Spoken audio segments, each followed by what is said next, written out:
Bonsoir à toutes et à tous. Au nom de l'Institut de l'étude de l'islam et des sociétés du monde musulman, je suis absolument enchanté de vous retrouver ce soir, vous qui êtes présents dans cet amphithéâtre, ce bel amphithéâtre, et vous qui nous suivez en direct derrière votre écran sur la chaîne YouTube de la Bulac. Alors, des remerciements pour commencer. Les premiers remerciements vont à nos hôtes, c'est-à-dire les responsables de la Bulac, Benjamin Guichard, Juliette Pinceau, Maxime Ruffio, qui nous font l'honneur de nous accorder l'hospitalité pendant une année, et nous espérons d'autres années à venir, puisque les conférences publiques de l'ISM ne se tiendront plus à l'avenir au 105 boulevard Raspail, mais pour toute cette année, donc ici, dans l'amphithéâtre de la Bulac, et puis après, nous verrons. L'année dernière, vous le savez, si vous êtes des fidèles des conférences publiques, ces conférences ont eu lieu par écran interposé, uniquement en visioconférence, à une exception près.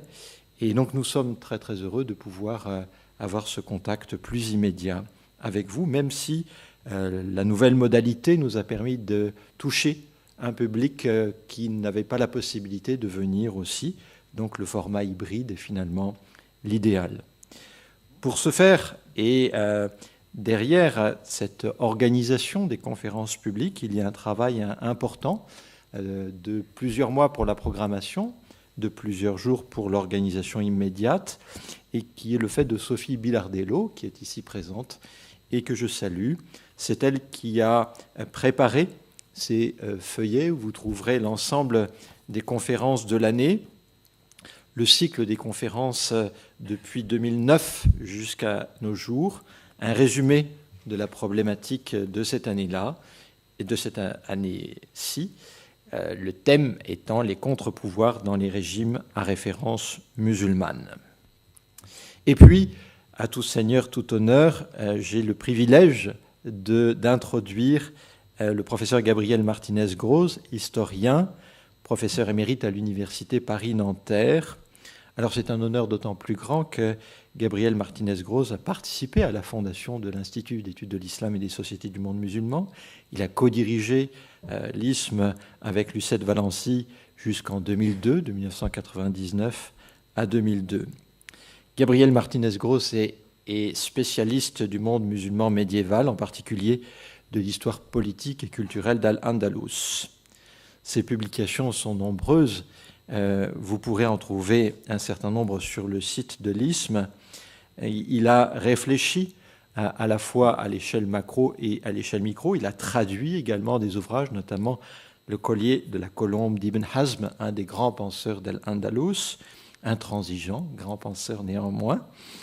Il a publié des ouvrages de synthèse sur la question des empires, comment ils surgissent, comment ils s'effondrent. C'est le sous-titre d'un d'entre eux, paru aux éditions du Seuil en 2014. Il s'est intéressé au regard porté sur les croisades, mais par ceux qui recevaient et qui subissaient ces croisades. Il a travaillé, ou il a publié surtout, sur cette personnalité essentielle de la pensée musulmane médiévale, qui est Ibn Khaldoun. Il a publié donc Ibn Khaldoun et les 7 vies de l'islam, paru aux éditions Sindbad en 2006, d'autres articles et ouvrages sur Ibn Khaldoun, et c'est cette figure-là qui nous permet d'introduire le cycle de conférences aujourd'hui. Le titre, Ibn Khaldoun, la tribu et la ville, contre-pouvoir de l'État. Je lui cède immédiatement la parole et je le remercie encore pour sa présence ce soir.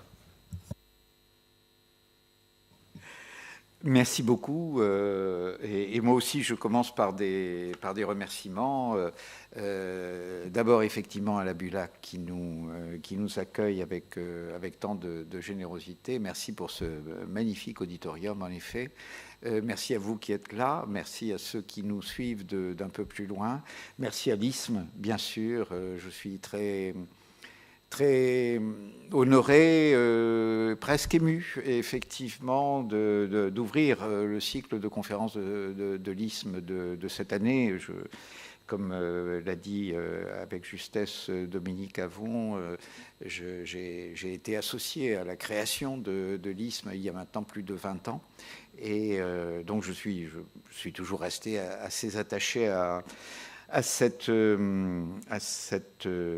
institution, même si depuis quelques années, malheureusement, l'âge venant et les activités se multipliant, j'y suis un peu moins présent, mais je me le reproche et je me promets bien de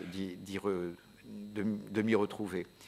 Voilà, donc Ibn Khaldoun, en effet, la ville et la tribu comme contre-pouvoir de l'État. Alors vous serez peut-être étonné de voir que le titre du PowerPoint que vous avez sur l'écran, que vous n'avez pas sur l'écran, excusez-moi, n'est pas tout à fait celui-là. C'est pouvoir et contre-pouvoir dans l'islam médiéval. C'est tout simplement que j'ai une tendance naturelle à considérer, mais je vous le dis d'emblée parce que la confusion se fera parfois dans le cours de l'exposé, à considérer que la grille de lecture de la théorie d'Ibn Khaldoun, puisque c'est une théorie que je vais vous exposer assez rapidement dans le cadre du sujet, bien entendu, cette théorie est souvent la grille de lecture la plus pertinente qu'on puisse poser sur la réalité de l'islam. Et donc, tout naturellement, j'ai pris la théorie d'Ibn Khaldoun comme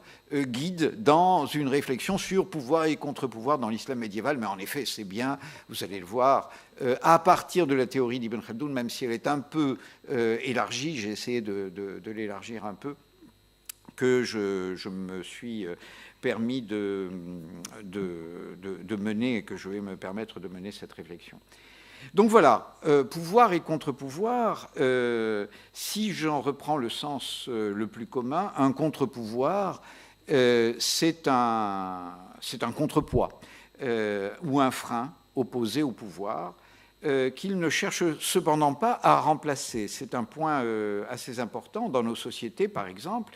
La presse, la justice, les églises, les associations font figure de contre-pouvoir, c'est-à-dire de butées qui limitent l'exercice du pouvoir, qui interdisent les excès de l'exercice du pouvoir, mais qui seraient à leur tour, et qui sont d'ailleurs très souvent accusés de dépasser les limites assignées à leur rôle légitime si elles prétendaient se substituer au pouvoir, si elle prétendait dépasser les limites que les prérogatives du pouvoir leur imposent, si les juges, par exemple, prétendaient ou prétendent faire la loi, on le leur reproche souvent, si la presse prétend ou prétendait diriger le gouvernement, ça il est évident qu'on le reproche assez souvent, si les associations prétendaient décider de la politique étrangère ou de la politique migratoire de l'État, ce qu'on leur reproche aussi assez souvent.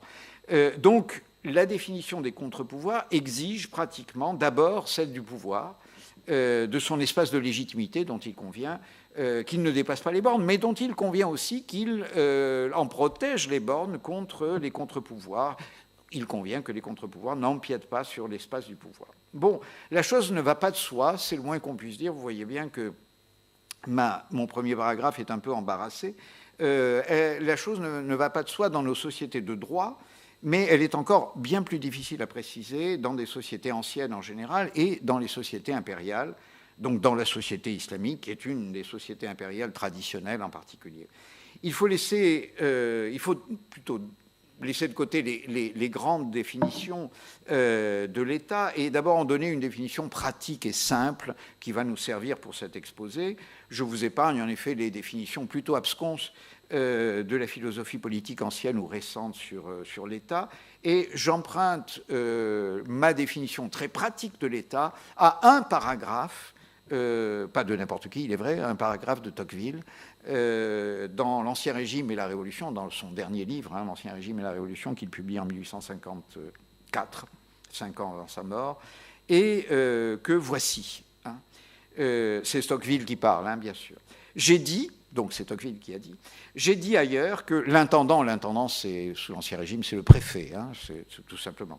J'ai dit ailleurs que l'intendant de 1740 ne ressemblait point à l'intendant de 1780. L'intendant de 1780 a cependant les mêmes pouvoirs, les mêmes agents, le même arbitraire que son prédécesseur, mais non les mêmes visées. L'un, c'est-à-dire l'intendant de 1740, ne s'occupait guère que de maintenir sa province dans l'obéissance, d'y lever la milice et surtout d'y percevoir la taille, c'est-à-dire l'impôt direct.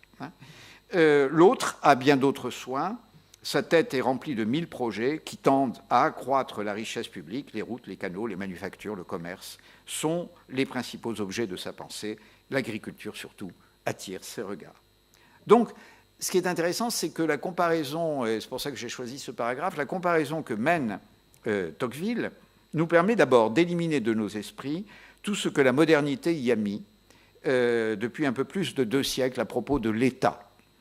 Depuis la fin de l'Ancien Régime, 1780, dit Tocqueville, nous disons plus couramment depuis la Révolution française, nos gouvernements sont investis, pour reprendre le mot fameux de Saint-Just à la tribune de la Convention, de la mission de faire le bonheur de leur peuple. Mais comme le disait encore Saint-Just dans ce même discours de mars 1794, et comme le confirme Tocqueville, c'est alors une idée très neuve, hein, de faire le bonheur des peuples.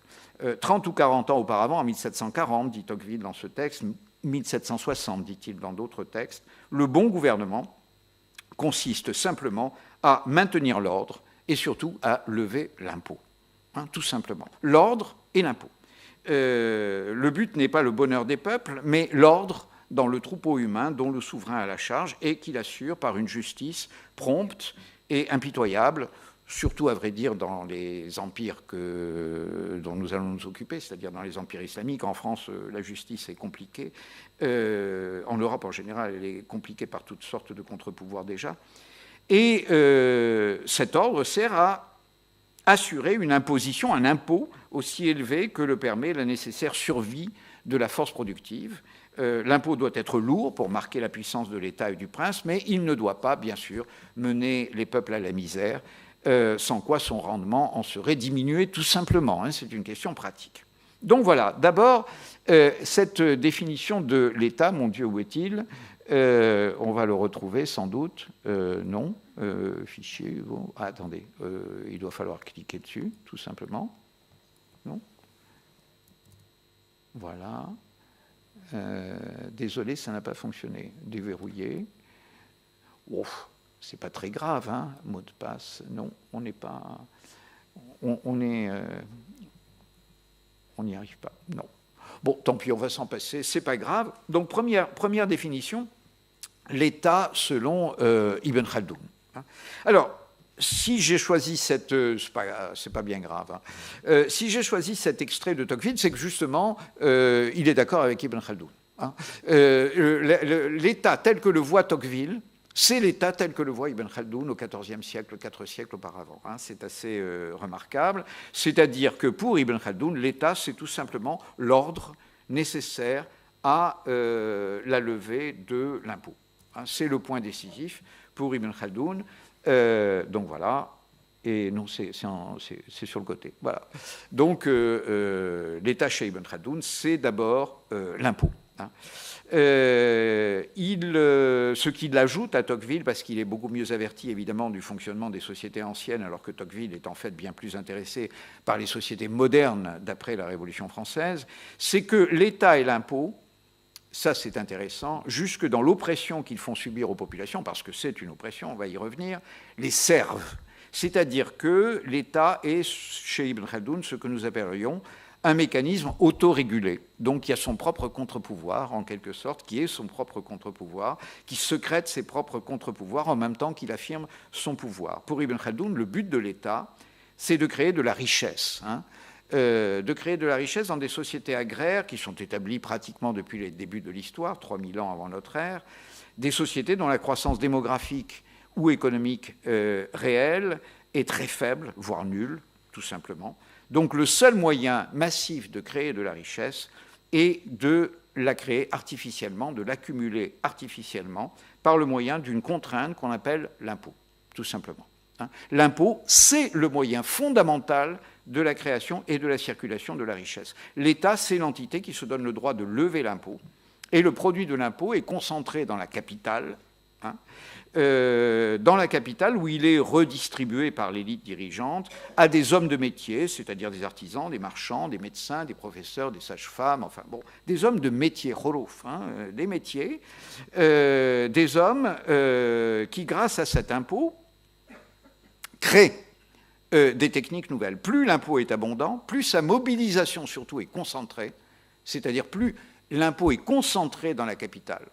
C'est une grande différence évidemment avec le monde médiéval européen, où la redevance seigneuriale est éminemment déconcentrée. Donc plus la mobilisation de l'impôt est concentrée et plus la diversification et la spécialisation des métiers sont grandes dans la capitale, plus important donc ce que nous appellerions aujourd'hui les gains de productivité, l'invention de nouvelles techniques tout simplement, hein.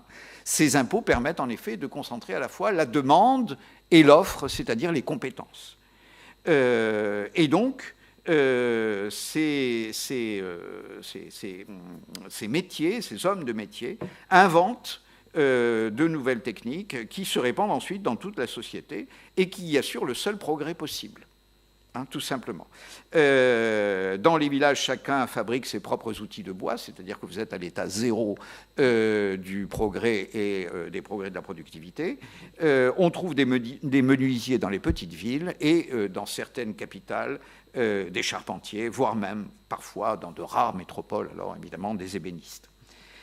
Malgré l'impôt, les campagnes s'enrichissent, parce que ce sont elles qui le payent, mais elles s'enrichissent tout de même et elles se peuplent en mobilisant leur travail pour satisfaire la demande de la capitale, ce qui permet de les imposer davantage, puisqu'elles s'enrichissent.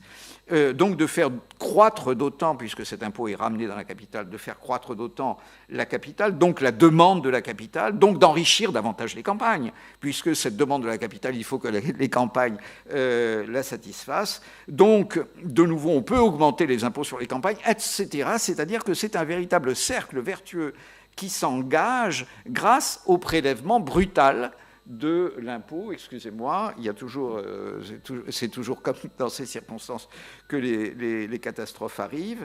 Ce processus ne réclame qu'une seule condition, mais elle est absolument impérative, c'est que les populations imposées soient soumises et qu'elles soient désarmées, parce que l'ensemble du processus repose sur une coercition qui est l'impôt, et que l'impôt est une humiliation que des hommes libres et armés ne toléreraient pas. Donc il faut désarmer les populations pour qu'elles payent l'impôt, c'est-à-dire il faut les désarmer en vue de leur propre bonheur, bien entendu, hein, c'est ça. L'État est donc un processus de civilisation dans tous les sens du terme, c'est-à-dire qu'il accroît la richesse, il accroît la population et la prospérité, mais dans un même temps, il désarme, il réduit à la vie civile. Donc il civilise, il réduit à la vie civile la masse de la population, ce que Ibn Khaldoun appelle les sédentaires. Les sédentaires, c'est la masse de la population productive qui paye l'impôt. C'est ça, les sédentaires. Ce n'est pas les gens qui cultivent la terre, hein. Ce sont les gens qui vivent sous la tutelle d'un État qui lui paye l'impôt et qui, en effet, sont engagés dans le processus productif de progrès, hein, ce que Ibn Khaldoun appelle makasib, hein, ce qui veut dire les gains, si vous voulez, mais ce que nous appellerions tout simplement les progrès. Hein. Ce sont des gains, et en particulier des gains de productivité. C'est tout simplement ce que nous appellerions le progrès.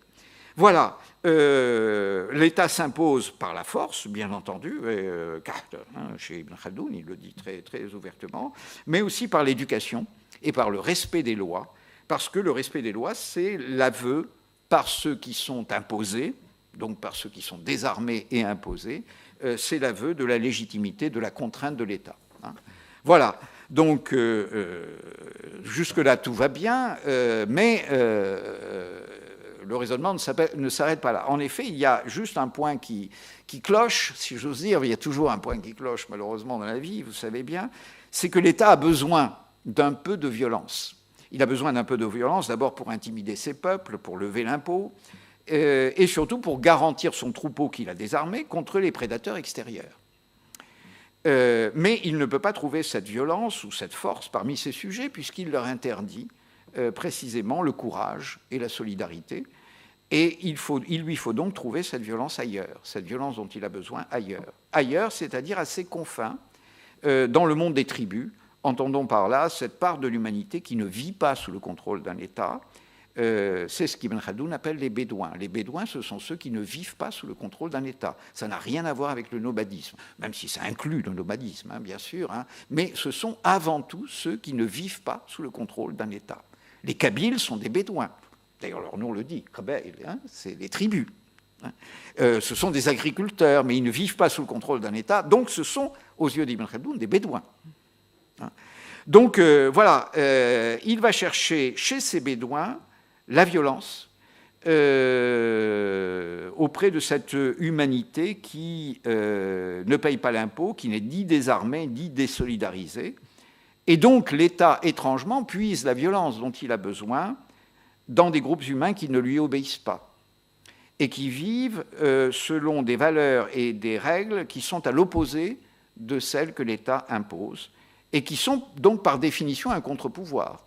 Hein, l'État fait venir, pour les besoins de la violence dont il a besoin, un contre-pouvoir, hein, qui est la tribu, à l'intérieur de ses frontières. Il introduit lui-même le loup dans la bergerie. Hein, le loup, j'entends le loup bédouin, le loup tribal, dans la bergerie. Il introduit cette force solidaire des tribus qui est pourtant hostile à tout ce que l'État représente, c'est-à-dire la paix, l'ordre, l'impôt, le respect des lois, la crainte, inspirée au sujet, bien entendu, ça fait partie des fonctions de l'État.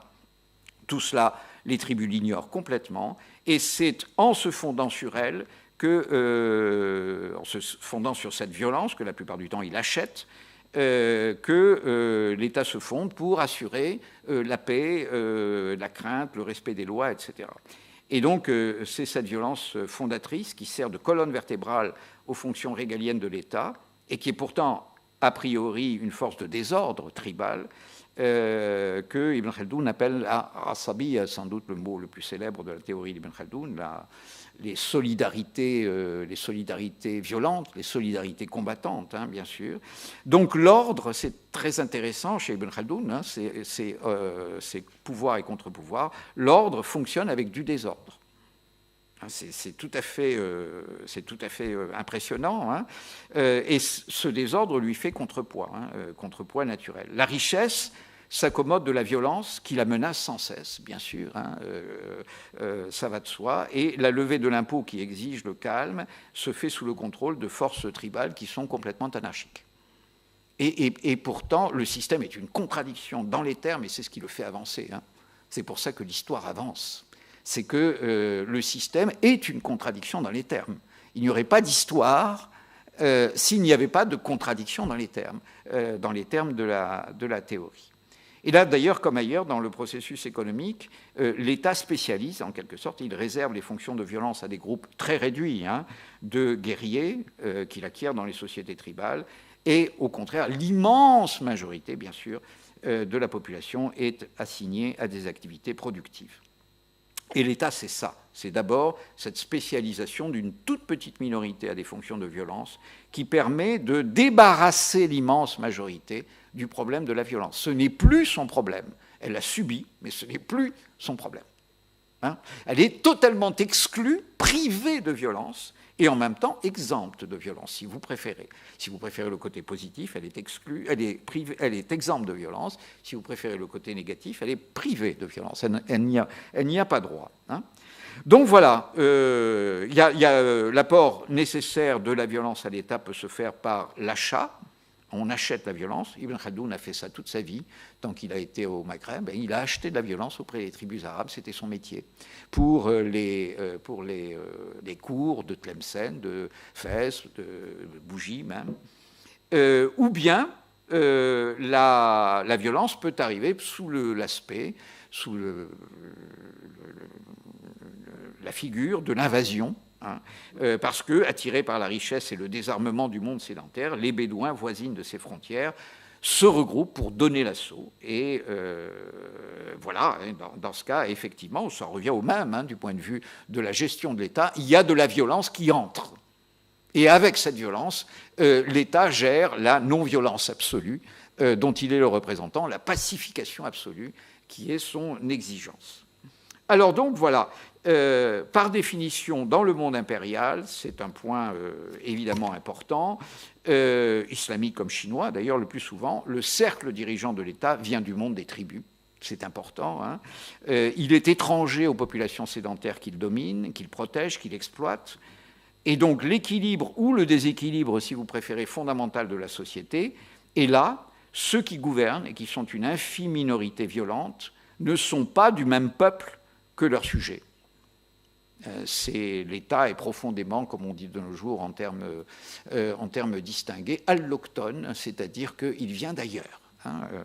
Mais les uns ont besoin des autres et réciproquement. Hein, ils sont un pouvoir et un contre-pouvoir sans qu'on discerne toujours exactement, je vais y revenir rapidement, où est le pouvoir et où est le contre-pouvoir entre l'État et la tribu, hein, qui sont nécessairement associés dans la gestion de la société. Je vous donne deux exemples.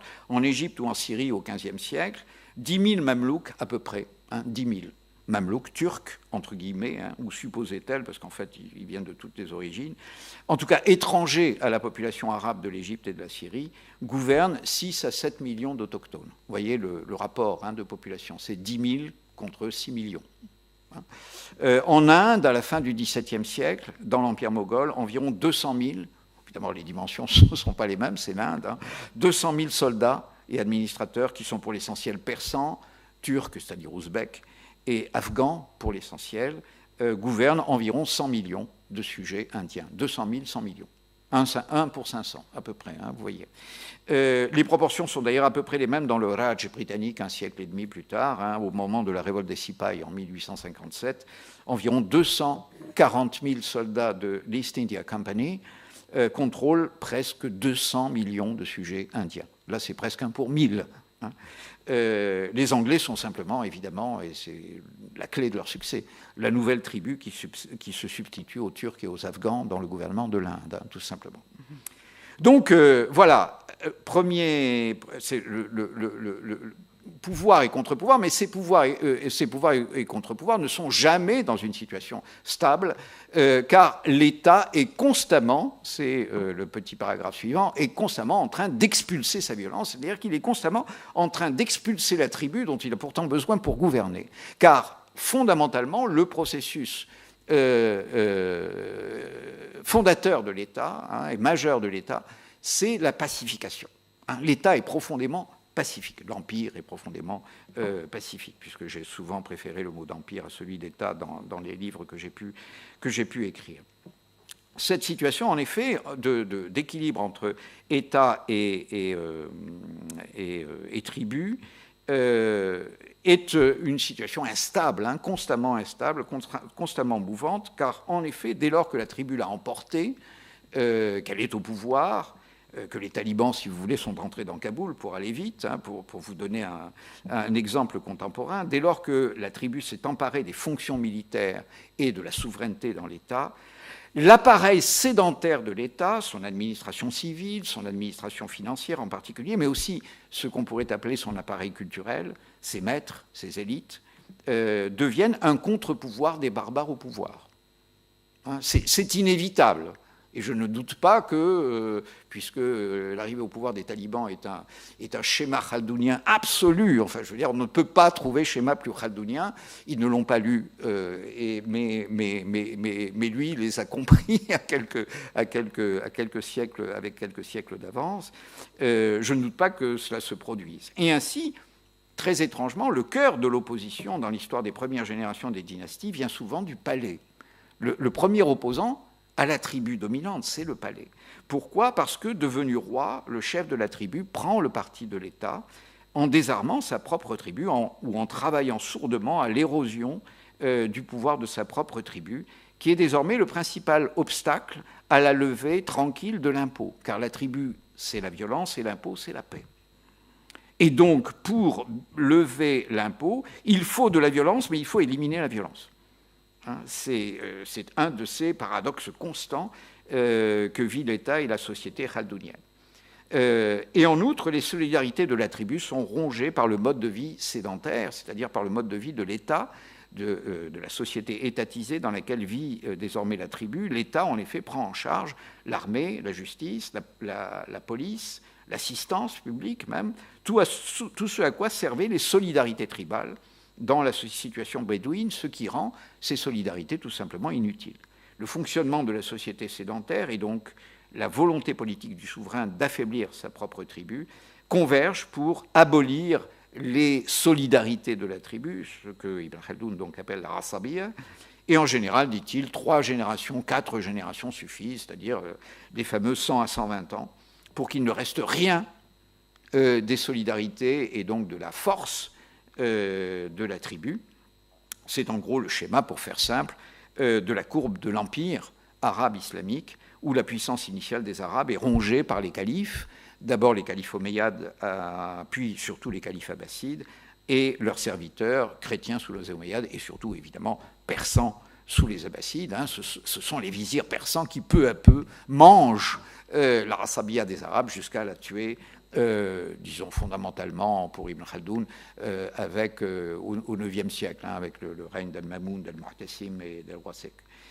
Simplement, au moment où elle triomphe, où elle se débarrasse de la tribu, la monarchie est désarmée, puisque la tribu lui fournissait l'essentiel de sa force armée, et donc elle devient tributaire en général pour sa défense de mercenaires, coûteux et finalement inefficace face aux assauts d'une nouvelle Asabiya qui vient en général du monde bédouin. Voilà, voilà le schéma général d'Ibn Khaldoun. J'y ajoute là un dernier paragraphe sur les villes, cette fois-ci. Voilà, parce que, en principe, dans le jeu d'Ibn Khaldoun, il n'y a que 2 acteurs, c'est-à-dire l'État et la tribu. Mais en réalité, je crois, dans l'histoire de l'islam, on peut en ajouter un 3e très, très clairement, c'est-à-dire la ville, auquel Ibn Khaldoun probablement n'a pas accordé toute la place, parce que c'est lui la ville. Il n'a probablement pas accordé aux sédentaires toute la place, apparemment, qu'il mérite. Au moins dans l'histoire de l'islam, donc il y a un 3e larron qui est la ville, et même plus précisément cette capitale qui concentre l'essentiel de la rente fiscale et de la créativité économique. Ce 3e contre-pouvoir, à moins qu'il ne s'agisse aussi d'un pouvoir, c'est donc la ville. Et ce 3e pouvoir, il émerge à Bagdad dans la première moitié du IXe siècle, au moment où, vous connaissez peut-être ce nom, Ibn Hanbal dresse l'étendard de la révolte sunnite contre les prétentions du califat d'instituer un dogme d'État, d'instituer une religion d'État. C'est ce qu'on nomme la réforme moutazilite, qui a été engagée par le calife Al-Mamoun en 823 et qu'abandonnera finalement son neveu, le calife Moutawakel, en 850.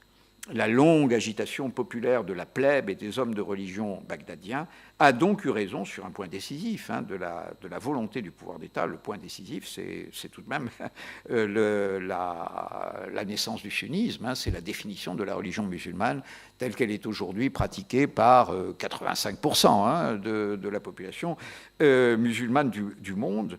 Du point de vue politique qui nous intéresse ici, c'est le seul qui nous intéresse ici, la définition du sunnisme est assez simple.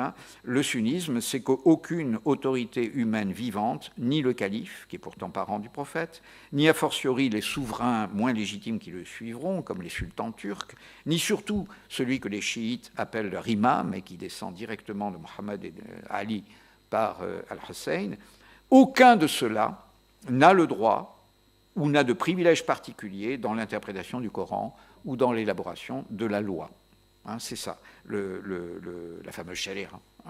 C'est ça, le sunnisme. Les seuls interprètes autorisés de la loi sont en fait le prophète lui-même, tel qu'on peut le comprendre par ses dires et par les exemples qu'il a donnés, et ses compagnons, en particulier les 4 premiers califes, les fameux Rashidoun. C'est de là que vient la catégorie juridique des compagnons de Sahaba dans le sunnisme, et la catégorie juridique des Rashidoun aussi, des 4 premiers califes qui sont par excellence évidemment les Sahaba, c'est-à-dire les compagnons.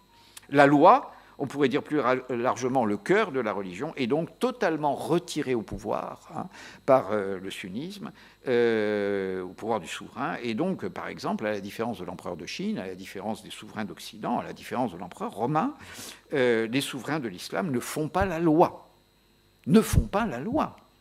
C'est important. Non seulement ils ne font pas la loi, mais ils ne rendent pas la justice.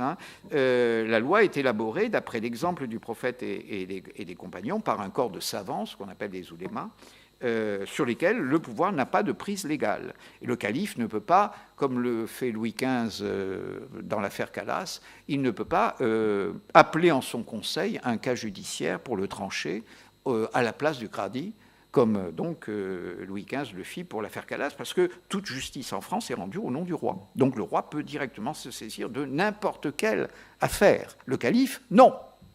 Le calife, non. Absolument pas. Et c'est une différence évidemment colossale, qui fait réfléchir sur la supposée absence de séparation entre le religieux et le politique dans l'islam. Bon, ce rôle de la ville et ce rôle des hommes de religion que la ville a soutenu dans leur lutte contre le califat n'est pas sans exemple ailleurs, cela dit, à la même époque, c'est-à-dire au IXe siècle, en particulier à Byzance. Ça, c'est une chose que je laisse à votre réflexion, je n'y insiste pas davantage ici. Presque au moment où le calife Al-Mamoun et ses successeurs engagent et perdent une confrontation avec Bagdad sur la définition de la religion, sur la définition du sunnisme, c'est-à-dire entre 820 et 850, les empereurs byzantins affrontent la population et les monastères de Constantinople de la même façon.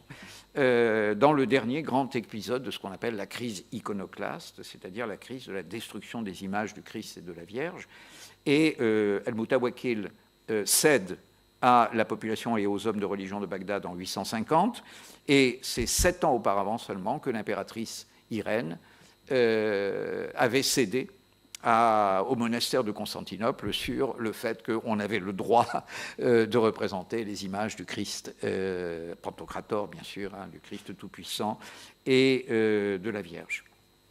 J'ai dit Irène, pardon, c'est l'impératrice Théodora, bien sûr, excusez-moi. Enfin, bien sûr. Depuis 843, on fête en effet l'orthodoxie, la victoire de l'orthodoxie dans l'Église orthodoxe, cette victoire dans la crise iconoclaste qui exclut elle aussi à peu près définitivement les empereurs et la volonté impériale de la définition du dogme et de la pratique de l'Église, de la même façon. Donc voilà. Alors, mais oui.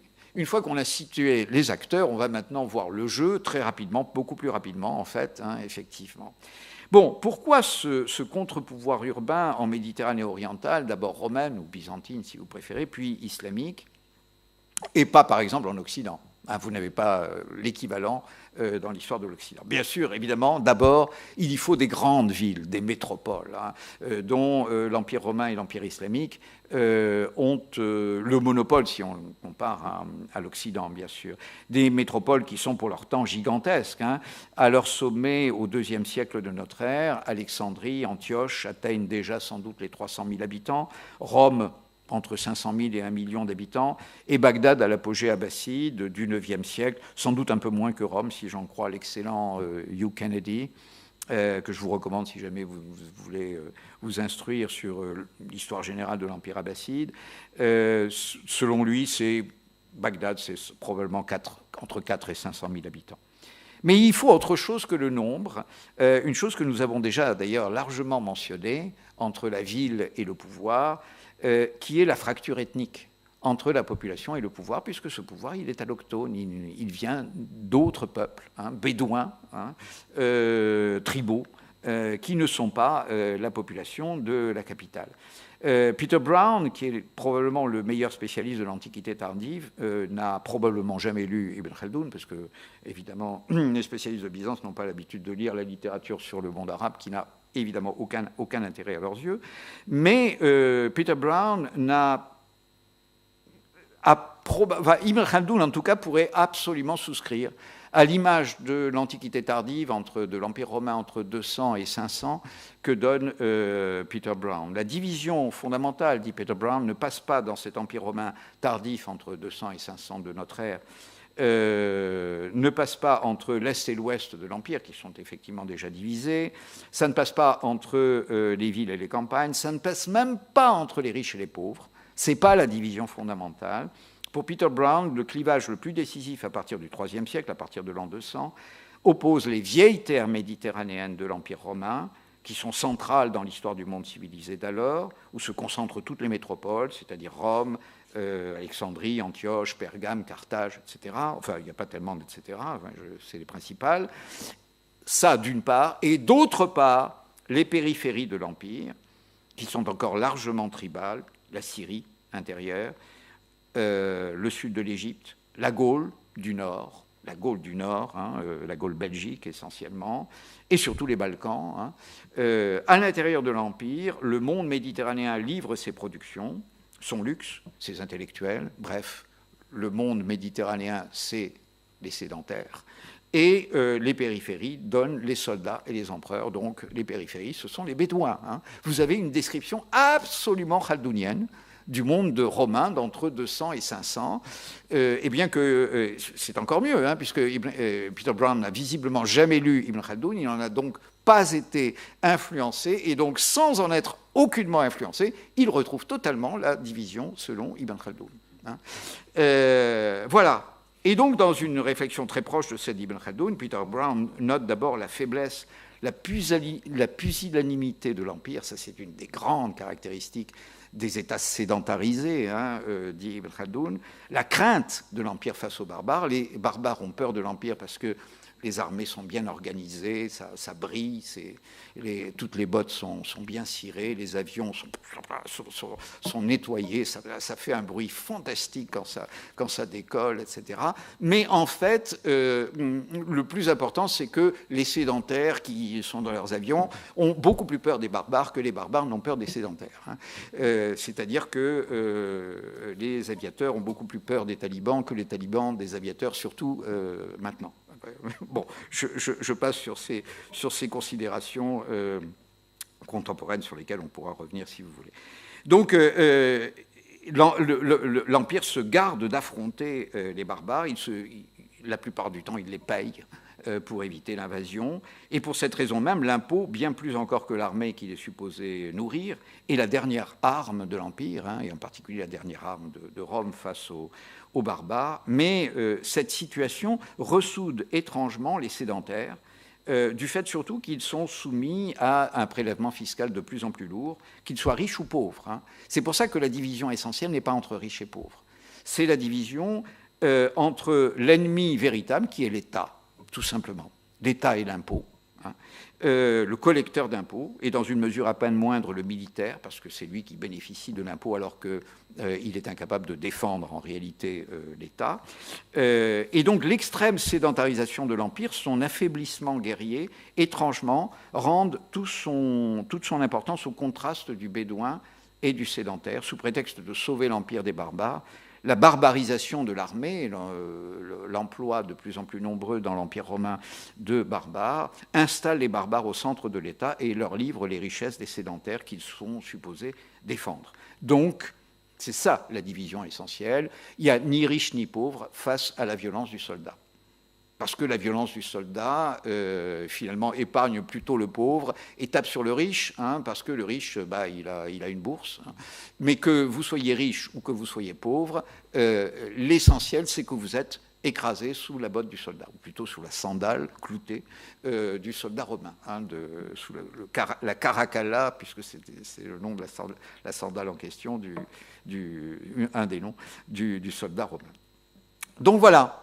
Cette hostilité ethnique, elle est très importante pour comprendre le jeu qui va suivre. Et donc, ce jeu, tout simplement, il y a trois partenaires, et il y a trois parties possibles. Chaque partenaire contre les deux autres. Hein, c'est tout simple, il n'y a que 3 possibilités et vous expliquez pratiquement toute l'histoire des évolutions politiques de l'islam médiéval avec ces 3 instants. J'exagère, on va quand même laisser un peu de champ à d'autres possibilités. Donc 3 instances, l'État, et en particulier son appareil civil et fiscal, la domesticité du palais, effectivement aussi, qui fait partie du cercle rapproché de l'État. L'armée, qui est généralement issue des périphéries barbares, c'est le deuxième partenaire, et la ville, contribuable, dont le sunnisme a fait le réceptacle de l'orthodoxie religieuse à travers le corps des oulémas. Et leur jeu ressemble à ce jeu auquel vous avez peut-être joué pour certains d'entre vous, peut-être surtout les femmes et les filles, hein, c'est-à-dire le jeu, vous savez, du papier, des ciseaux et de la pierre. Hein. Il n'y a pas de gagnant automatique. Hein. C'est-à-dire que tout gagnant peut être à tout moment, vous savez, le papier est coupé par les ciseaux, mais la pierre casse les ciseaux, mais la pierre est enveloppée par le papier. Hein. Donc c'est un jeu, je pense, d'origine chinoise, hein, c'est probablement. Hein. Donc il n'y a pas de vainqueur automatique. Hein. La victoire circule sans cesse entre les 3 partenaires. Eh bien, c'est à peu près pareil dans le cas de l'islam. Toutes les combinaisons, toutes les alliances sont possibles et on va en voir, on va très rapidement en voir quelques-unes. D'abord, première instance, première partie, si j'ose dire, l'État et la tribu contre la ville. Alors, c'est la partie la plus commune. Celle qui laisse sans doute le moins de traces d'ailleurs dans la documentation, parce que le plus souvent, en particulier lorsque la capitale n'est pas une métropole trop tentaculaire, le 3e larron, la ville, n'a pas droit au chapitre. Alors, finalement, ce qui est difficile à montrer, c'est en quoi elle n'a pas le droit au chapitre, tant il est évident qu'elle n'a pas droit au chapitre. Mais on peut trouver quand même quelques anecdotes amusantes, par exemple, et tout à fait significatives. Par exemple, Mahmoud de Razna, vous savez, le premier conquérant de l'Inde, hein, 999-1030, donc vous voyez aux alentours de l'an 1000, un peu après l'an 1000, en vient à infliger, dans son vieux domaine du Khorasan, il est turc hein, au départ, hein, et il a conquis le Khorasan dans l'an 1000, au 1005, au détriment de ses anciens maîtres persans, les Samanides. Il en vient à infliger quelques exécutions pour l'exemple, il faut toujours quelques exécutions pour l'exemple, vous allez voir, et une lourde amende surtout aux villes de Rai, c'est-à-dire l'actuel Téhéran hein, pratiquement, et de Belkh, qui est dans l'extrême nord de l'Afghanistan d'aujourd'hui, pour avoir prétendu défendre ses intérêts à lui, Mahmoud, contre un révolté turkmène qui lui était hostile. Mais après avoir vaincu ce révolté turkmène et après avoir réoccupé les villes de Rai et de Balkh, Mahmoud fait donc pendre quelques notables parce que les sujets, dit-il, explique-t-il, c'est dans Ibn al-Athir, Raya, le troupeau, hein, puisque c'est ça que veut dire le mot sujet en arabe, hein, le troupeau n'a pas à se mêler des affaires des Turcs. Ni pour, ni contre. On vous demande de vous taire. Hein, bon, c'est clair. Hein. Donc, si vous voulez passer à l'acte, eh bien, le gibet vous attend. Hein, c'est tout simple. Vous n'avez rien à dire. Hein. Un autre exemple tiré de l'histoire des Mamelouks d'Égypte, j'aime beaucoup cette anecdote, on sait à la fin du XIIIe siècle, des rixes s'éclatent entre les marins italiens et des autochtones à Alexandrie. Une émeute, donc, s'ensuit, quelques Italiens sont tués, le gouverneur fait pendre quelques émeutiers, parce que les Italiens sont précieux, hein, tandis que la plèbe d'Alexandrie ne l'est pas. Et ces pendaisons déchaînent, qui sont jugées injustes par la plèbe d'Alexandrie, déchaînent de nouvelles émeutes. Le gouverneur est débordé et demande des renforts au Caire, qui envoie donc des renforts, des Mamelouks. Et dans le conseil qui s'ensuit, qui décide de la crucifixion, de la pendaison, hein, probablement, pour l'exemple de plusieurs dizaines d'émeutiers ou supposait-elle, un riche marchand qui est là, qui assiste au conseil, on se demande ce qu'il fait là, le malheureux, se désole de l'ennui qui est ainsi créé aux nobles mamelouks qui ont été obligés de se déplacer depuis le Caire. Et il ajoute, à la prochaine émeute qu'on me demande, je suis capable de lever 70 ou 80 hommes, j'ai les moyens financiers de lever 70 ou 80 hommes, dont les gourdins suffiront pour briser l'émeute. Et naturellement, vous avez deviné ce qui lui arrive, il est pendu, avec les émeutiers. Hein. Bien sûr, il est pendu pour avoir prétendu usurper les fonctions de l'État. Hein. Ibn Khaldoun n'en serait ni surpris ni indigné. Il insiste sur la répression légitime de ceux qui prétendent redresser les mœurs sans avoir la force de le faire, hein, sans disposer des solidarités tribales de la fameuse Asabi, hein, qui donne espoir de succès à un soulèvement. Si vous n'avez pas d'espoir de succès, le soulèvement est moralement irresponsable. Hein, c'est le succès qui donne sa valeur morale au soulèvement. Si vous êtes sûr d'échouer, et je peux vous garantir, dirait Ibn Khaldoun, qu'un soulèvement urbain, ça échoue automatiquement, puisqu'il n'y a aucune asabiya, aucune solidarité tribale parmi les urbains, si vous êtes sûr d'échouer, alors ce qui s'ensuit, c'est-à-dire le châtiment très cruel en général des révoltés, est normal. Hein, c'est exactement ce que le pouvoir doit exercer. Ceux qui ne savent pas calculer leurs forces méritent de périr, hein, tout simplement. On pourrait classer dans ce même silence imposé à l'immense majorité la liberté, au contraire, de mœurs et surtout de pensée que s'octroie le palais. Les califes almohades, par exemple, Youssouf et Youssouf le Maktoul, oui, enfin peu importe, Youssouf, celui qui a été tué devant Santarem en 1184, et son fils El-Mansour, le vainqueur de la bataille d'Al-Arcos, donc qui règne entre 1160 et 1199, favorise dans l'enceinte du palais à Marrakech une réflexion philosophique bien connue, celle d'Ibn Tufayl, celle d'Ibn Rushd, Averroès, qui serait déclarée évidemment hérétique dans les villes de leur empire si cette réflexion philosophique était rendue publique. Et d'ailleurs qu'il est déclaré Averroès a quelques ennuis dès lors que le palais lève sa main sur lui, si j'ose dire, c'est-à-dire lève la protection qu'il lui assure. Il a des ennuis avec les hommes de religion, les oulémas andalous, bien entendu, qui sont son milieu, hein, puisqu'il est né dans le milieu des oulémas andalous.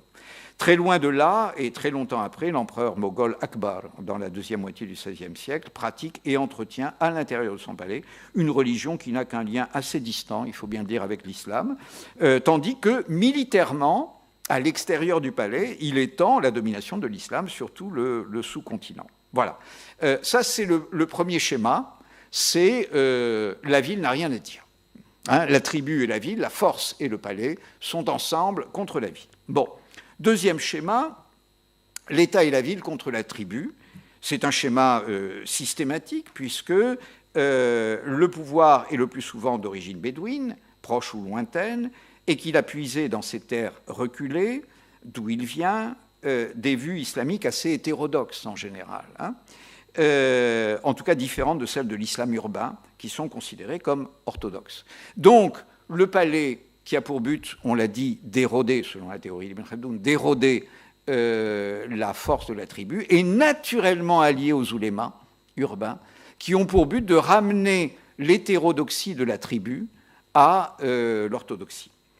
Et alors, bon, les cas les plus spectaculaires, évidemment, je n'insisterai pas sur les autres, mais il y en a beaucoup d'autres, hein, sont les changements de credo religieux des dynasties, les dernières générations des dynasties, réfutant les croyances des fondateurs sous l'influence de leur sédentarisation, comme dit Ibn Khaldoun, c'est-à-dire sous l'influence de l'orthodoxie professée dans leur capitale. Ils se convertissent à l'orthodoxie de la capitale contre leurs propres ancêtres. Hein, c'est Gorbatchev réfutant Lénine, hein, si vous voulez. C'était presque ça, hein, de toute façon. Hein. Là aussi, c'est presque un phénomène khaldounien. Bon, je donne deux exemples, tous les deux maghrébins, parce qu'on en trouve beaucoup au Maghreb, c'est vrai. Les Irides, la première dynastie régnante en Tunisie, à partir de la fin du Xe siècle et jusqu'au XIIe siècle, entrent dans l'histoire dans le camp chiite. Au départ, ce sont des serviteurs des Fatimides, donc des chiites. Mais au XIe siècle, les sultans zirides qui ont reçu à Kairouan une éducation sunnite auprès d'hommes de religion, de ulama sunnites, abandonnent le chiisme au profit du sunnisme de leurs sujets citadins. L'autre grand exemple maghrébin, c'est bien sûr celui des Almohades, donc qui règnent au XIIe, XIIIe siècle sur le Maroc et puis sur toute l'Afrique du Nord. Leur doctrine est fondée par un homme de religion hétérodoxe, Ibn Tumart, qui meurt en 1130, et exactement un siècle après la mort du fondateur, en 1230, un des derniers souverains almohades, qui a été élevé dans l'orthodoxie en Al-Andalus, l'orthodoxie malikite andalouse, réfute la doctrine d'Ibn Tumart, rejette Ibn Tumart et déclare hérétique le fondateur de sa dynastie, ce qui est assez spectaculaire.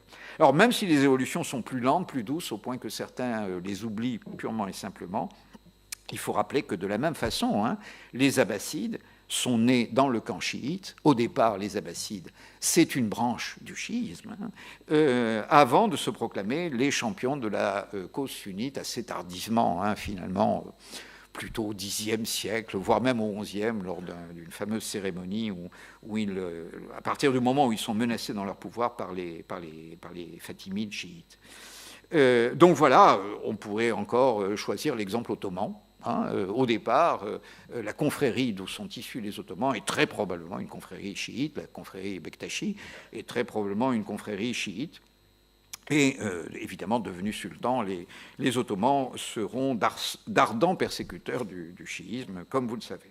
Et enfin, troisième et dernière instance sur laquelle je m'arrête, c'est l'alliance de la ville et de la tribu contre l'État.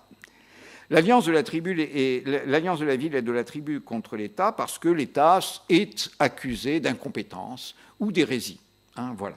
Ernest Gellner, qui était un grand sociologue d'origine tchèque, un grand sociologue britannique et grand admirateur d'Ibn Khaldoun d'ailleurs, y voyait le moteur principal, cette alliance des intellectuels et de la tribu, et y voyait le moteur principal du changement politique dans les sociétés islamiques. Il a écrit un petit article, mais très, très, très dense, qui s'appelle Muslims, enfin un livre, somme d'articles qui s'appelle Muslim Societies, dans lequel il explique que ça, c'est-à-dire que le changement, à ses yeux, le changement fondamental dans les sociétés islamiques, la révolution fondamentale dans les sociétés islamiques, vient lorsque des intellectuels gagnent la montagne, en quelque sorte, pour y soulever des tribus. Voilà. Et donc, en effet, vous trouvez beaucoup d'exemples d'intellectuels ou d'hommes de religion en rupture radicale avec le pouvoir en place dans la ville et qui s'exilent,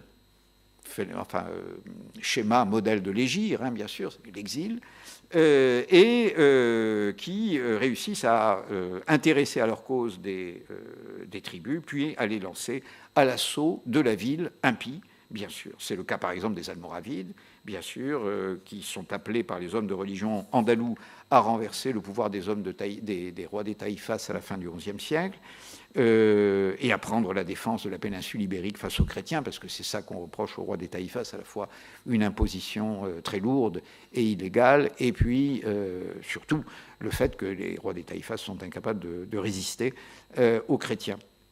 C'est au même moment le cas des Seldjoukides, des Turcs Seldjoukides, qui sont accueillis par les hommes de religion bagdadiens au milieu du XIe siècle, pour faire pièce à la menace chiite des Fatimides, qui semblent alors sur le point de l'emporter dans l'ensemble du monde musulman.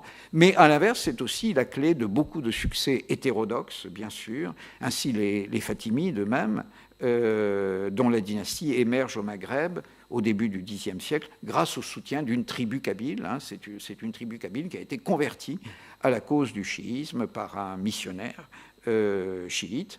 C'est aussi le cas des Almohades dont on a parlé tout à l'heure. Ibn Tumart commence par prêcher dans la ville de Marrakech, puis évidemment le prêche ne marche pas très bien, évidemment, surtout quand il s'attaque à la famille du souverain, donc il est expulsé, il a de la chance, il n'est pas exécuté, il est expulsé, donc il gagne la montagne toute proche d'où il était originaire, et il soulève les tribus d'où il était originaire, et lui meurt avant la victoire, mais ses descendants, politiques en tout cas, vont trouver le chemin de la victoire et s'emparer de Marrakech, c'est-à-dire de la ville dont il a été chassé.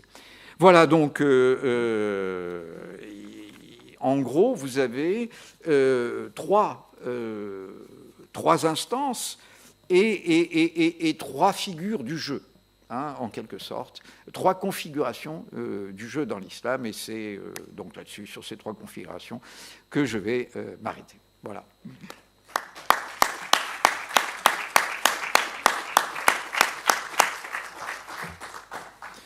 Un très très grand merci, Gabriel Martinez-Gross, pour cette leçon au sens noble du terme. Vous avez apprécié, je pense, le côté pédagogique très très remarquable de cet exposé. On a un rythme de la parole, on suit à travers les illustrations qui sont données la facilité de la démonstration. Mais il faut aussi pouvoir questionner cette démonstration, et donc la parole est à vous pour pouvoir poser des questions, le cas échéant.